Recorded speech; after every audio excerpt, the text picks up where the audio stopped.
A esposa do meu chefe me deu um tapa no jantar, dizendo: "Você nunca vai ter nada do que é meu." O som ecoou pelo salão silencioso, 200 olhos me encarando, o rosto ardendo, a humilhação queimando mais do que a marca vermelha na minha bochecha. Eu poderia ter revidado, poderia ter gritado, poderia ter saído dali correndo e nunca mais voltado, mas não fiz nada disso. Eu simplesmente respirei fundo, limpei a lágrima que começava a formar no canto do meu olho e sorri. Porque naquele exato momento, enquanto ela me olhava com desprezo absoluto, eu tomei uma decisão que mudaria não só a minha vida, mas destruiria completamente a dela. O que ninguém ali imaginava é que em exatamente 90 dias, naquele mesmo salão, na frente dessas mesmas pessoas, eu revelaria um segredo tão devastador que faria aquele tapa parecer uma brincadeira de criança. Meu nome é Carolina. Tenho 29 anos e durante 4 anos trabalhei como secretária executiva do Dr.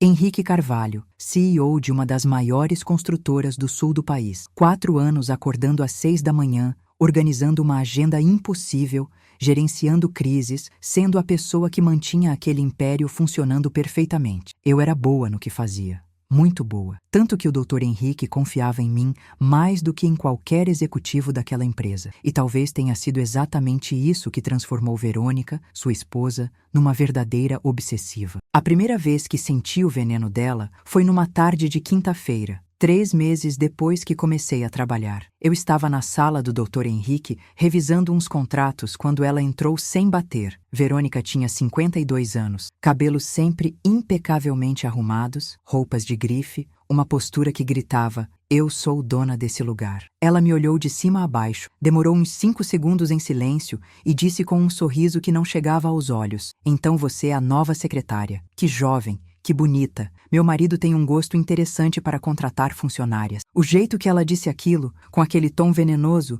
me fez entender imediatamente que eu tinha um problema. Um problema grande. No começo, eram só olhares, aqueles olhares que cortam a pele. Quando eu entrava numa sala, ela me fuzilava com os olhos. Quando eu falava com o Dr. Henrique sobre trabalho, ela aparecia do nada e ficava observando cada movimento, cada palavra, como se estivesse procurando evidências de algo que só existia na cabeça dela. Eu tentava ignorar. Afinal, eu estava ali para trabalhar, não para me meter em dramas matrimoniais. Mas Verônica não estava interessada em ser ignorada. Os comentários começaram sutis. "Carolina, você não acha que essa blusa é um pouco decotada demais para o escritório? Carolina, será que você precisa mesmo ficar até tão tarde trabalhando com meu marido? Carolina, meu marido comentou que você é muito eficiente. Eficiente em quê exatamente?" Cada frase tinha aquele tom de acusação velada, aquela insinuação nojenta que me fazia sentir suja, culpada de algo que eu jamais tinha feito. Porque a verdade absoluta, é que nunca, em momento nenhum, houve qualquer coisa além de profissionalismo entre mim e o Dr. Henrique. Ele era meu chefe, ponto. Um chefe exigente, justo, que reconhecia meu trabalho. Só isso. Mas para Verônica, isso não importava. Na mente dela, eu era uma ameaça, e ela ia fazer de tudo para me destruir. A escalada começou 6 meses depois. Eu estava organizando os arquivos quando ela entrou na minha sala, fechou a porta e disse olhando direto nos meus olhos: "Você não é esperta como pensa que é. Eu conheço mulheres como você. Chegam novas, jovens, cheias de ambição, achando que vão conquistar tudo. Mas no final, vocês não são nada, nada." Eu fiquei em choque. Não consegui responder. Ela saiu dali como se não tivesse acabado de me ameaçar psicologicamente. As coisas pioraram exponencialmente. Verônica começou a aparecer no escritório quase todos os dias. Inventava desculpas, que tinha esquecido algo, que precisava falar com Henrique sobre a festa de fim de ano, que queria ver a decoração nova.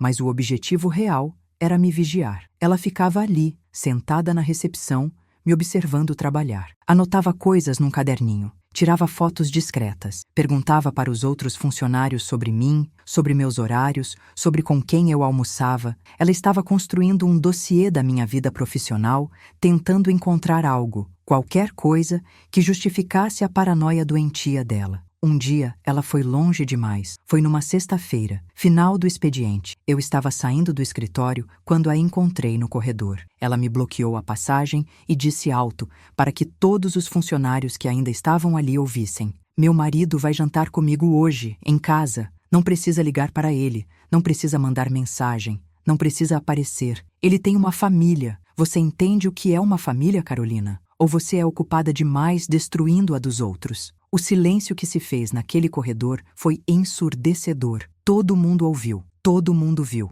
e ninguém disse nada. Eu senti meu rosto queimar de vergonha. Engoli o choro que subia pela garganta e saí dali com o pouco de dignidade que me restava. Cheguei em casa, tranquei a porta e desabei. Chorei por horas. Chorei de raiva, de frustração, de impotência. Como alguém podia ser tão cruel? Como alguém podia me humilhar daquele jeito sem conhecer absolutamente nada sobre quem eu era? Eu nunca tinha dado motivo para aquilo. Nunca. Mas para Verônica, eu não precisava dar motivo. Minha simples existência já era motivo suficiente. Na segunda-feira seguinte, o Dr. Henrique me chamou na sala dele. Ele parecia constrangido. Carolina, eu sei que minha esposa tem sido difícil com você. Eu peço desculpas. Ela está passando por um momento complicado. Está insegura, ansiosa. Não leva para o pessoal. Não levar para o pessoal? Como eu não levaria para o pessoal? Mas eu só disse: entendo, Dr. Henrique, não se preocupe, porque eu precisava daquele emprego. Eu tinha contas para pagar, sonhos para realizar, uma carreira para construir, e não ia deixar a insegurança patológica de uma mulher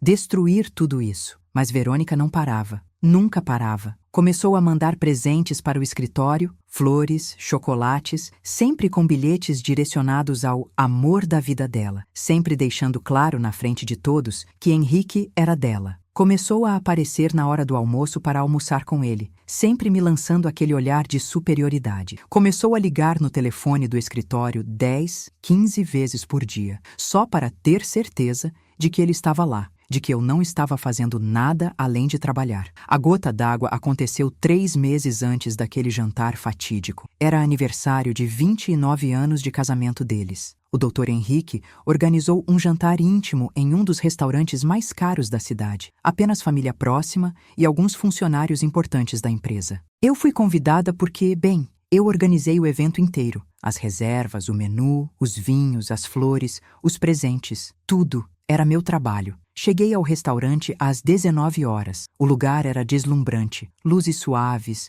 música ao vivo, uma decoração elegante que eu mesma tinha aprovado. As pessoas começaram a chegar. A família de Henrique, os filhos dele de um casamento anterior, alguns executivos da empresa. E Verônica. Ela entrou radiante, com um vestido vermelho que provavelmente custou mais do que meu salário de 3 meses. Joias cintilando, sorriso perfeito. A rainha do baile. Durante o jantar, ela não tirou os olhos de mim. Nem por um segundo. Eu estava sentada numa mesa com outros funcionários, comendo em silêncio, tentando ser invisível, mas não adiantava. Eu sentia o peso daquele olhar, daquela vigilância doentia. Quando veio a hora dos discursos, Henrique se levantou e fez um discurso emocionado sobre amor, parceria, construção de vida. Verônica chorou. Todos aplaudiram. Tudo muito lindo, muito perfeito. E então, aconteceu. Depois dos discursos, Verônica se levantou para ir ao banheiro. Eu, como sempre eficiente, tinha deixado uma cesta de amenidades preparada no toalete feminino. Perfumes, lenços,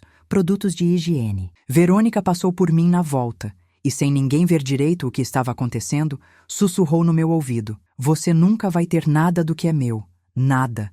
Nem meu marido, nem minha vida, nem meu dinheiro. Você é uma funcionária, uma empregada, e vai morrer sendo isso." E então, para minha completa surpresa e horror, ela levantou a mão e me deu um tapa. Não foi forte, não foi violento, mas foi público. O som ecoou, as pessoas se viraram, o silêncio caiu como uma bomba. Eu fiquei ali, paralisada, com a mão na bochecha, sentindo a ardência, sentindo a humilhação queimar mais do que a dor física. Verônica sorriu, se virou e voltou para a mesa dela como se nada tivesse acontecido, como se ela tivesse todo o direito de me agredir daquele jeito. Ninguém fez nada, ninguém disse nada. As pessoas desviaram o olhar, constrangidas. Henrique nem tinha visto. Estava conversando com os filhos. Eu estava sozinha, completamente sozinha naquela humilhação. Peguei minha bolsa, murmurei uma desculpa qualquer para a pessoa ao meu lado e saí daquele restaurante. Andei 3 quarteirões até encontrar um banco na calçada. Sentei ali, no frio da noite, e deixei as lágrimas caírem. Chorei de raiva, de impotência, de injustiça, mas entre as lágrimas algo mudou dentro de mim. Uma decisão cristalizou na minha mente. Eu não ia aceitar aquilo. Não mais. Verônica tinha cruzado uma linha que não podia ser descruzada. E se ela achava que podia me destruir, que podia me humilhar, que podia me tratar como lixo, ela estava muito, muito enganada. Porque eu ia descobrir tudo sobre ela. Cada segredo, cada mentira, cada podridão escondida por trás daquela fachada perfeita. E quando eu descobrisse, eu ia usar contra ela de uma forma tão devastadora que ela ia se arrepender profundamente de ter encostado a mão em mim. Se você já passou por uma situação onde foi humilhado injustamente, onde alguém abusou do poder só porque podia, deixa um like nesse vídeo, porque você não está sozinho. E se inscreve no canal, porque essa história está só começando. E o que vem a seguir vai te mostrar que nenhuma humilhação fica sem resposta. Nenhuma. Na manhã seguinte, acordei com um propósito. Não era mais aquela Carolina que aceitava a humilhação em silêncio. Não era mais aquela pessoa que engolia o choro e fingia que estava tudo bem. Eu tinha mudado. E a primeira coisa que fiz foi pegar o telefone e ligar para um detetive particular. Parece coisa de filme, eu sei. Mas quando você está determinada a descobrir a verdade, quando você sente que existe algo podre escondido, você faz o que for preciso. Encontrei o contato através de um conhecido que tinha usado serviços de investigação em um divórcio complicado. O nome dele era Márcio. Tinha uns 45 anos, voz grave, profissional. Marquei uma reunião num café discreto no centro da cidade. Quando expliquei a situação para ele, Márcio não pareceu surpreso. Casos assim são mais comuns do que você imagina. Ele disse, tomando um gole do café preto dele. Pessoas que constroem fachadas perfeitas geralmente têm muito a esconder. E quando alguém é agressivo, defensivo, paranoico desse jeito, normalmente é projeção. Ela está acusando você do que ela mesma faz. Aquilo fez sentido. Um sentido perturbador. Contratei Márcio naquele mesmo dia. Dei a ele todas as informações que eu tinha sobre Verônica. Nome completo, idade, histórico, lugares que frequentava, rotina. Pedi que ele investigasse tudo, tudo. Vida financeira, relacionamentos, passado, presente. Eu queria saber cada detalhe daquela mulher e estava disposta a pagar o quanto custasse. As primeiras semanas foram de ansiedade absoluta. Eu continuava trabalhando normalmente, mantendo a compostura profissional, mas por dentro eu estava fervendo de expectativa. Verônica continuou com as provocações. Aparecia no escritório, me lançava olhares de desprezo, fazia comentários ácidos. Mas agora eu reagia diferente. Eu sorria, um sorriso calmo, tranquilo, quase enigmático. E isso a deixava ainda mais irritada, porque ela não entendia. Ela achava que tinha me quebrado. Achava que eu tinha me conformado com meu lugar de empregada inferior. Mas eu era planejando a destruição dela. 3 semanas depois da nossa primeira reunião, Márcio me ligou. Temos que conversar, pessoalmente. E você vai querer se sentar para ouvir o que eu descobri. O tom dele era sério, grave. Meu coração disparou. Marquei com ele no mesmo café, 1 hora depois do expediente. Quando cheguei, Márcio estava com uma pasta grossa na frente dele. Ele esperou eu sentar, pediu 2 cafés e começou. Carolina, eu investigo casos há 15 anos. Já vi muita coisa, mas isso aqui está no top 3 das coisas mais absurdas que já descobri na minha carreira. Ele abriu a pasta e começou a tirar documentos, fotos, papéis, registros. Verônica Carvalho, casada há 29 anos com Henrique Carvalho, certo? Mãe de... Bem, oficialmente ela não tem filhos com ele, mas não oficialmente. Ele pausou, me olhou direto nos olhos. Ela tem 4 filhos de um casamento anterior, 4 filhos adultos, vivendo em Curitiba, e ela mantém contato ativo com eles, visitas mensais, transferências financeiras regulares, uma segunda vida completamente paralela. Eu fiquei sem ar. Como assim uma segunda vida? Márcio continuou. Verônica foi casada antes, dos 20 aos 35 anos. Teve 4 filhos, 3 mulheres e 1 homem. Quando se divorciou, abandonou os filhos com o ex-marido, mudou de cidade e apagou completamente esse capítulo da vida dela. Ou pelo menos tentou apagar. Mas 6 anos atrás, os filhos a encontraram. E desde então, ela mantém contato secreto. Vai para Curitiba 1 vez por mês alegando compromissos pessoais ou viagens com amigas. Na verdade, está visitando os filhos e os netos. Sim, ela tem 5 netos que Henrique não conhece. Minha mente estava explodindo. Henrique não sabe de nada disso? Márcio negou com a cabeça. Pelo que investiguei, não. Verônica mentiu sobre o passado dela. Disse que era solteira quando se conheceram, que nunca tinha sido casada, que não tinha filhos. Construiu uma história completamente falsa. E está vivendo duas vidas simultaneamente. Ele continuou mostrando as evidências. Fotos de Verônica com os filhos, com os netos. Em festas de família em Curitiba. Transferências bancárias de contas que Henrique provavelmente nem sabia que existiam. Extratos mostrando gastos em Curitiba, restaurantes, hotéis, presentes, uma vida inteira escondida. Tem mais, Márcio disse, e meu estômago apertou, porque como poderia ter mais? Um dos filhos dela, o mais velho, o Rafael, está processando ela por abandono afetivo. Ele quer que ela assuma publicamente que é mãe dele, que pague pensão retroativa, que peça desculpas pelos 20 anos que ela simplesmente desapareceu da vida deles. O processo está correndo em segredo de justiça, mas consegui acesso aos documentos. E é pesado, Carolina. Muito pesado. Descrições de como ela simplesmente saiu de casa um dia e nunca mais voltou. Como as crianças cresceram sem mãe. Como eles sofreram. Eu estava em choque absoluto. Aquela mulher que me acusava, que me humilhava, que me tratava como lixo, era uma mentirosa patológica. Uma pessoa que tinha abandonado os próprios filhos, que tinha construído uma vida falsa, que estava enganando o marido há quase 30 anos. A ironia era tão amarga que quase tinha gosto. E tem outra coisa, Márcio continuou. Verônica tem um amante, em Curitiba, o ex-cunhado dela, irmão do ex-marido. Eles se relacionam há pelo menos 4 anos. Tenho fotos, vídeos, mensagens. Ela vai para Curitiba e fica no apartamento dele. É uma relação séria. Ele acha que ela vai deixar Henrique eventualmente. Pronto, eu tinha tudo. Absolutamente tudo. A mulher que me acusava de ser amante do marido dela estava traindo esse mesmo marido há anos. A mulher que fingia ser uma esposa perfeita, uma dama da sociedade, era uma mãe que abandonou os filhos. A mulher que me humilhou publicamente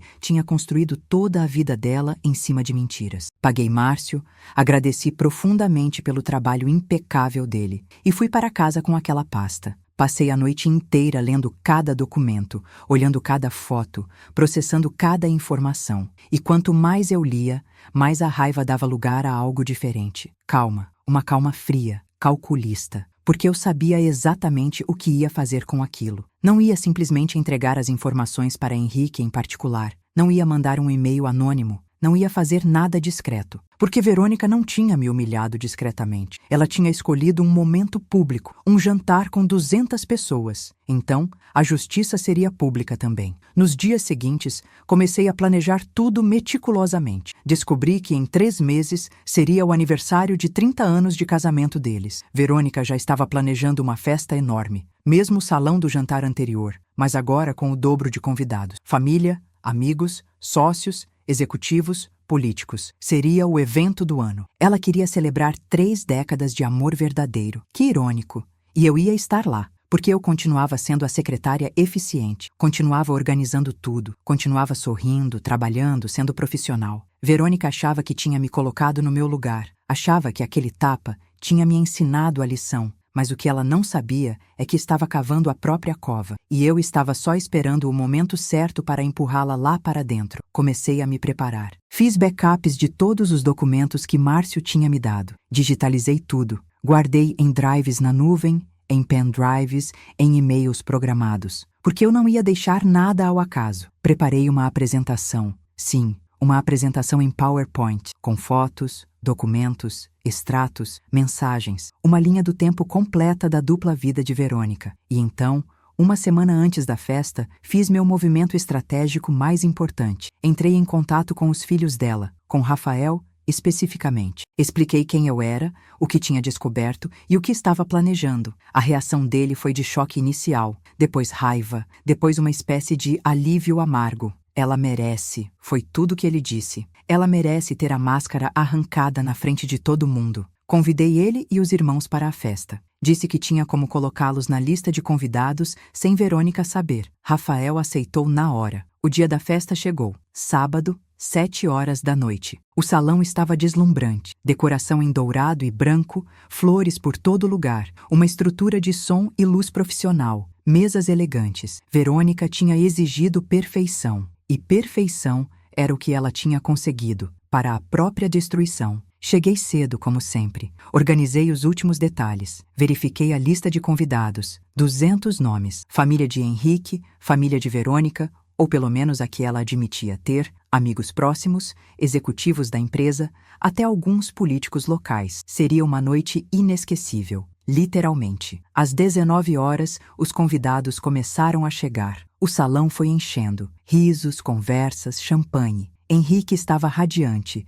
recebendo os cumprimentos. Verônica, deslumbrante num vestido azul marinho caríssimo, circulava pelo salão como uma rainha. Ela me viu ali, organizando detalhes, e me lançou aquele olhar de sempre. Desprezo, superioridade, como se eu fosse apenas parte da mobília. Eu sorri de volta, um sorriso que ela não entendeu. Às 19h45, Rafael e os irmãos chegaram. Entrei na entrada com eles. Eram 4 pessoas, 3 mulheres na faixa dos 30 anos e um homem de 35. Todos bem vestidos, todos com a mesma expressão de determinação e nervosismo. Ela está ali, eu disse, apontando discretamente para Verônica. Rafael respirou fundo. Vamos fazer isso. Às 20 horas, conforme programado, começaram os discursos. Henrique subiu ao palco primeiro. Falou sobre amor, sobre parceria, sobre construir uma vida juntos. Estava emocionado, genuíno, completamente inconsciente de que estava vivendo uma mentira há 30 anos. Verônica chorou. Aplausos ecoaram pelo salão. E então chegou minha hora. Subi ao palco. Peguei o microfone. 200 pares de olhos se voltaram para mim.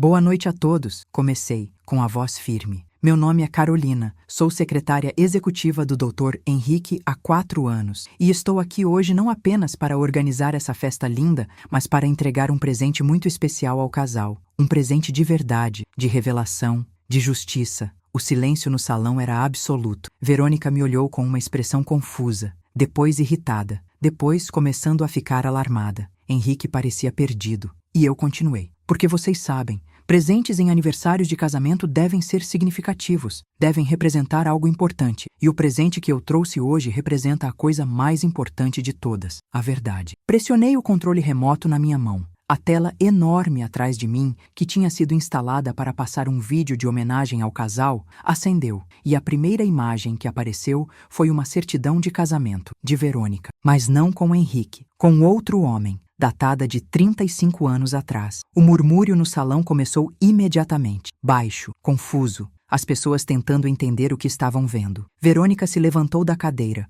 o rosto branco como papel. "O que você está fazendo?" ela gritou. Sua voz ecoou pelo salão, mas eu não parei. "Esta", eu disse calmamente, apontando para a imagem, "é a certidão de casamento de Verônica Andrade." Sim, esse era o sobrenome dela antes de se tornar Carvalho, com Eduardo Ferreira Lima. Casamento que durou 15 anos, e desse casamento nasceram 4 filhos. Nova imagem na tela. Certidões de nascimento. 4. Com o nome de Verônica como mãe. O silêncio agora era ensurdecedor. Henrique tinha se levantado também, olhando para a tela, depois para Verônica, depois para mim. Completamente perdido. O que é isso?" ele murmurou. Verônica estava paralisada. Pânico absoluto nos olhos dela. Continuei. Verônica teve 4 filhos. Rafael, com 35 anos, Mariana, com 33, Juliana, com 31 e Pedro, com 29. Quando se divorciou do pai deles, há 25 anos,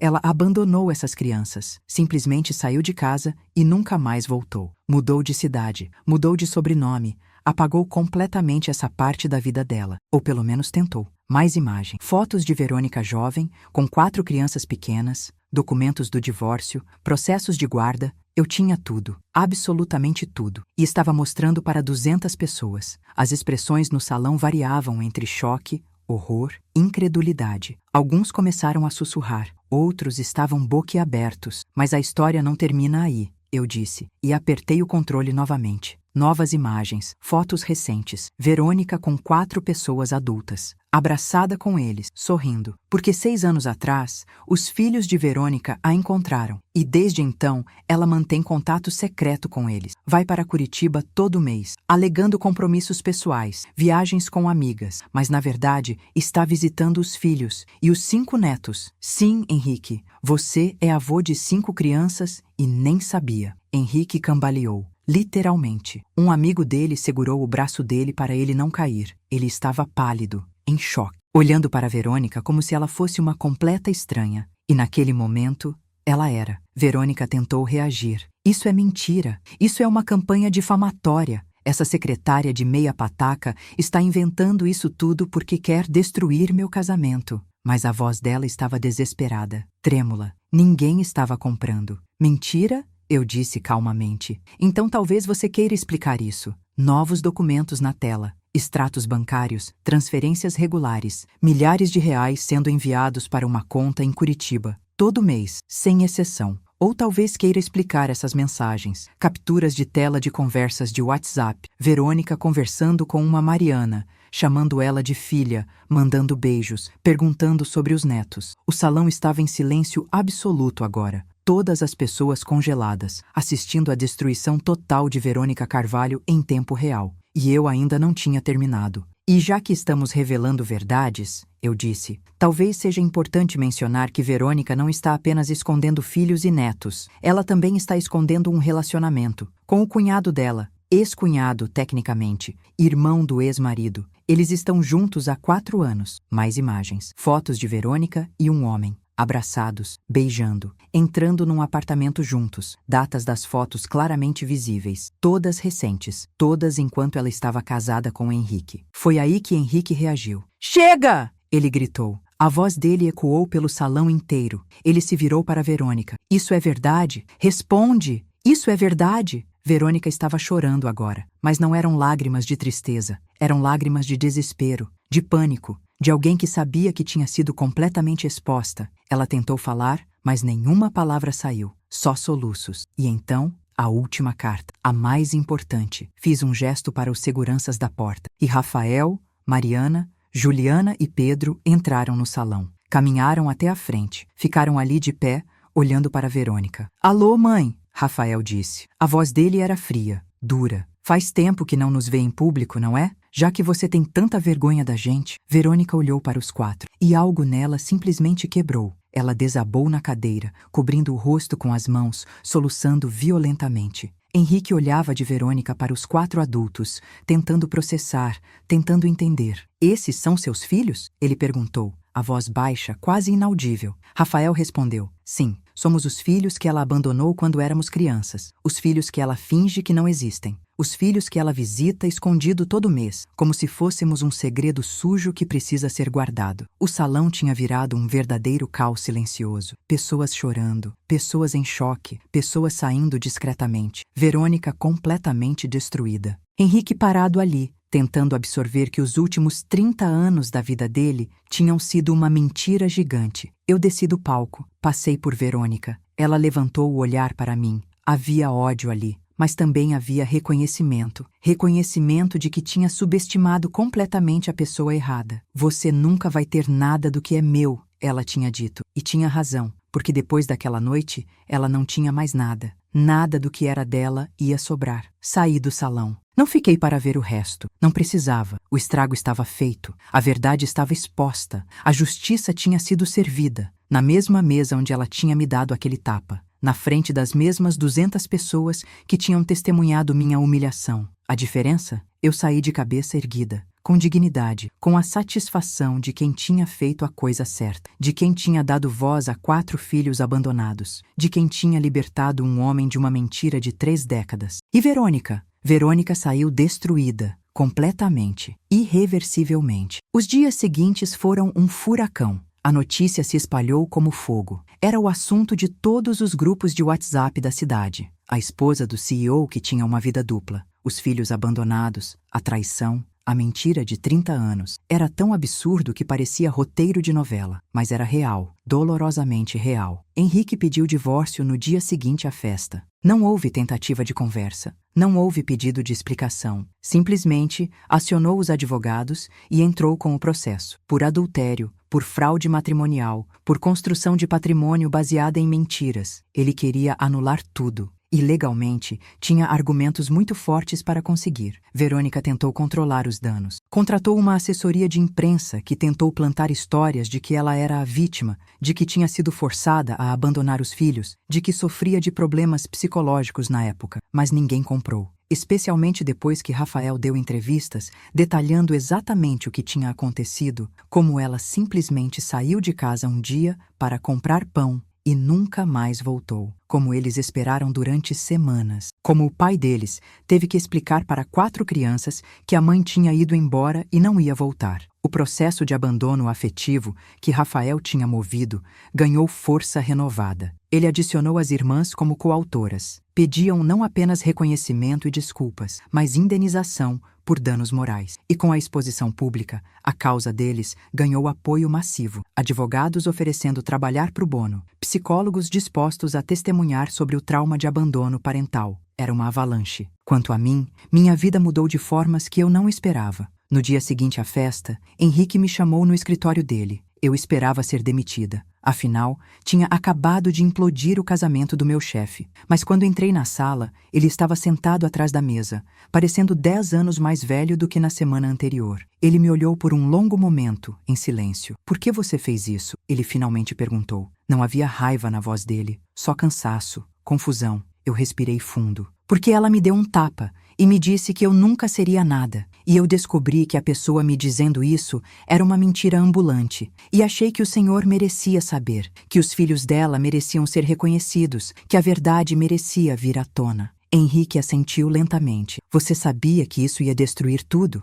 "Sim", respondi. "Eu sabia." Mais silêncio. Depois ele disse algo que me surpreendeu. "Obrigado. Obrigado por me libertar de uma mentira que eu nem sabia que estava vivendo. Não fui demitida. Na verdade, fui promovida." Henrique me ofereceu o cargo de diretora administrativa da empresa, com um aumento salarial de 120%. Ele disse que precisava de pessoas de confiança ao lado dele, pessoas que dissessem a verdade, não importava quão dura ela fosse, e tinha visto que eu era exatamente esse tipo de pessoa. Aceitei. Não porque precisava provar nada, mas porque merecia. Depois de 4 anos de trabalho impecável, de dedicação absoluta, de aguentar humilhação sem revidar, eu merecia aquele reconhecimento. E mais do que isso, merecia usar minha nova posição para implementar mudanças reais na empresa. Políticas contra assédio, programas de mentoria, ambiente de trabalho mais saudável. Transformei a dor em propósito. Verônica perdeu tudo. O divórcio foi finalizado em tempo recorde. 6 meses. Ela não recebeu nada além do que tinha trazido para o casamento, que era praticamente zero. A casa, os carros, as contas bancárias, os investimentos, tudo ficou com Henrique. Ela tentou argumentar que tinha direito à metade por ter sido casada há 30 anos, mas os advogados dele provaram que o casamento tinha sido baseado em fraude desde o início. Ela tinha mentido sobre identidade, passado, filhos. Isso anulava qualquer direito dela. O processo dos filhos foi ainda mais devastador para ela. Eles ganharam. A juíza determinou que Verônica tinha que reconhecer publicamente os 4 como filhos, pedir desculpas públicas e pagar indenização por danos morais, R$300 mil para cada um, mais pensão retroativa pelos anos de abandono. No total, quase R$2 milhões, dinheiro que ela não tinha mais. Verônica teve que vender tudo. O apartamento que tinha comprado em nome próprio com dinheiro que tinha desviado de Henrique ao longo dos anos, as joias, os carros, tudo para pagar a dívida com os filhos. E mesmo assim, não foi suficiente. Ela declarou falência. A queda social dela foi igualmente brutal. Ninguém queria ser associado com ela. Amigas que costumavam almoçar com ela todas as semanas simplesmente pararam de atender as ligações. Clubes exclusivos, onde ela era sócia, cancelaram a associação dela. Eventos beneficentes, onde ela costumava ser figura presente, mandaram mensagens discretas dizendo que ela não era mais bem-vinda. Ela tinha se tornado uma pária social. E o amante, o ex-cunhado que ela achava que ia ficar com ela, desapareceu assim que o escândalo estourou. Bloqueou ela em tudo, mudou de número. Quando um repórter conseguiu falar com ele, ele negou completamente o relacionamento. Disse que Verônica era apenas a ex-cunhada dele, que ele tinha pena dela, ajudava financeiramente às vezes. Nada mais. Abandonou ela exatamente como ela tinha abandonado os filhos. Rafael e os irmãos, por outro lado, floresceram. Com o dinheiro da indenização, Rafael abriu o negócio que sempre sonhou, uma gráfica especializada. Mariana voltou para a faculdade para terminar o curso de psicologia que tinha largado por falta de dinheiro. Juliana fez uma cirurgia que precisava há anos. Pedro comprou um apartamento. Eles usaram a justiça financeira para reconstruir as vidas que tinham sido quebradas pelo abandono. E fizeram mais do que isso. Criaram uma ONG de apoio a filhos abandonados. Usaram a história deles para ajudar outras pessoas passando pelo mesmo trauma. Deram palestras, escreveram artigos, transformaram a dor em propósito, viraram símbolos de resiliência. Henrique também se reconstruiu. Depois do divórcio, ele começou terapia. Trabalhou através do trauma de ter sido enganado por 3 décadas. Começou a reconectar com os filhos do primeiro casamento dele, que tinham se distanciado durante o casamento com Verônica. Agora fazia sentido por quê. Ela provavelmente sabotava esses relacionamentos intencionalmente. Ele se tornou mais aberto, mais humano, mais real. E numa reviravolta inesperada, Henrique começou a desenvolver um relacionamento com os filhos de Verônica. Não como padrasto, eles eram adultos e já tinham suas vidas, mas como amigo. Como alguém que também tinha sido vítima das mentiras dela. Eles se apoiavam mutuamente. Era bonito ver. 6 meses depois da festa, Henrique me chamou para almoçar, num restaurante tranquilo, longe de olhares curiosos. Durante a refeição, ele me disse: Carolina, eu penso muito sobre aquela noite, sobre tudo o que aconteceu. E a conclusão que cheguei é que você não fez aquilo só por vingança. Você fez por justiça. Porque 4 pessoas mereciam ter a mãe delas reconhecida publicamente. Porque eu merecia saber a verdade. Porque mentiras daquela magnitude não podem ser mantidas. E eu te admiro por isso. Eu sorri. Não vou mentir e dizer que vingança não fez parte da motivação. Porque fez. Ela me humilhou publicamente. E parte de mim queria que ela sentisse o mesmo. Mas você está certo, não era só sobre mim. Era sobre revelar uma injustiça muito maior. E se eu tivesse que fazer de novo, faria exatamente igual. Henrique assentiu. Você é uma pessoa boa, Carolina. Mais do que isso, você é forte. Verônica tentou te quebrar, te fazer sentir inferior, te destruir. E você não apenas sobreviveu, você prosperou. Isso diz muito sobre seu caráter. A verdade é que aquela experiência me transformou. Me ensinou que dignidade não é algo que alguém pode tirar de você, é algo que você escolhe manter. Que silêncio estratégico é mais poderoso do que gritos reativos. Que justiça pode demorar, mas quando chega, chega completa. E que subestimar a pessoa errada pode custar tudo. 1 ano depois da festa, 1 ano inteiro de mudanças, reconstruções, novos começos. Eu estava na minha mesa. Não mais a mesa de secretária num canto do escritório, mas uma sala própria, com meu nome na porta. Carolina Mendes, diretora administrativa. Ainda me dava um sorriso toda vez que lia aquilo. A empresa tinha crescido sob minha gestão. Implementei programas de desenvolvimento profissional, políticas de transparência, canais de denúncia para assédio. O ambiente de trabalho tinha mudado completamente. As pessoas me respeitavam não por medo, mas por reconhecerem meu trabalho.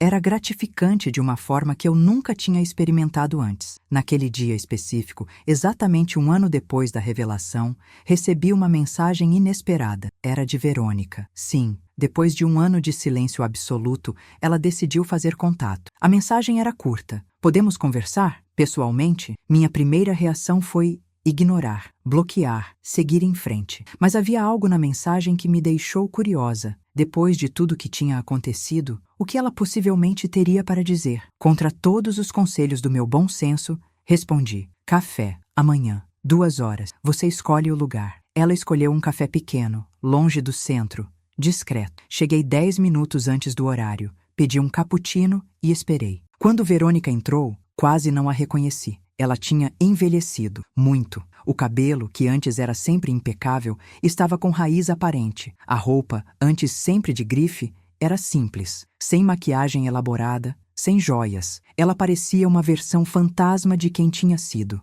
Ela se sentou na minha frente. Por um longo momento, nenhuma de nós disse nada. Finalmente, ela falou: obrigada por aceitar me ver. A voz estava diferente, mais baixa, sem aquela arrogância que sempre carregava. Eu não esperava que você aceitasse. Eu também não esperava aceitar, respondi. Mas curiosidade venceu. O que você quer, Verônica? Ela respirou fundo. Eu quero pedir desculpas. Eu sei que não muda nada. Eu sei que não apaga o que eu fiz com você. Mas preciso dizer, você não merecia a forma como te tratei. Nada daquilo teve a ver com você. Foi sobre minha própria insegurança, meu próprio ódio por mim mesma, minhas próprias mentiras desmoronando. E eu projetei tudo isso em você. Fiquei em silêncio, processando. Ela continuou. Eu passei o último ano em terapia intensiva, 5 vezes por semana, trabalhando através de tudo. O abandono dos meus filhos, as mentiras, a dupla vida, a forma como tratei você. E percebi que passei a vida inteira fugindo. Fugindo de responsabilidades, fugindo da verdade, fugindo de quem eu realmente era. E quando você me forçou a encarar tudo isso naquela noite, quando você tirou todas as máscaras, meu primeiro pensamento foi: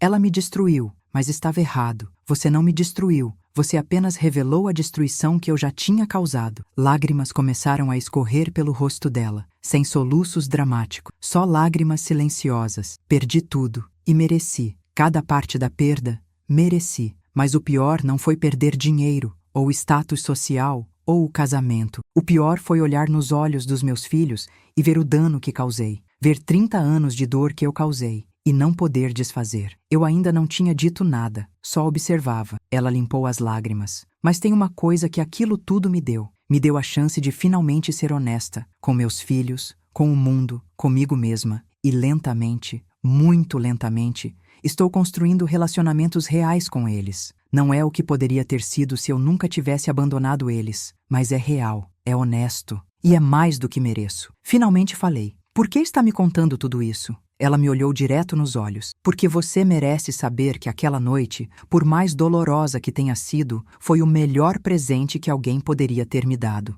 Você me forçou a parar de mentir, e isso salvou o que restava da minha humanidade. Não sei o que eu esperava daquele encontro. Raiva? Satisfação? Vingança renovada? Mas o que eu senti foi nada. Nem raiva, nem satisfação. Só uma espécie de fechamento tranquilo. Aceito suas desculpas, eu disse. Não porque você merece perdão, mas porque eu mereço paz, e segurar raiva não me serve mais. Verônica assentiu. Obrigada. Isso é mais do que eu esperava. Ela se levantou para sair, mas pausou. Carolina, você vai ser incrível. Já é, na verdade. E lamento profundamente ter tentado diminuir isso. Depois que ela saiu, fiquei ali por mais 1 hora, pensando em tudo. Na jornada, na humilhação do início, no choro no banheiro, na decisão de investigar, na revelação pública, nas consequências. E percebi que tudo aquilo tinha me transformado em alguém diferente, alguém mais forte, mais consciente do próprio valor, menos disposta a aceitar desrespeito. 3 meses depois desse encontro, recebi outro convite inesperado. Rafael e os irmãos estavam organizando um evento da ONG deles, uma palestra sobre superação de abandono familiar. Eles queriam que eu falasse sobre enfrentar injustiça, sobre não aceitar humilhação, sobre buscar verdade mesmo quando é difícil.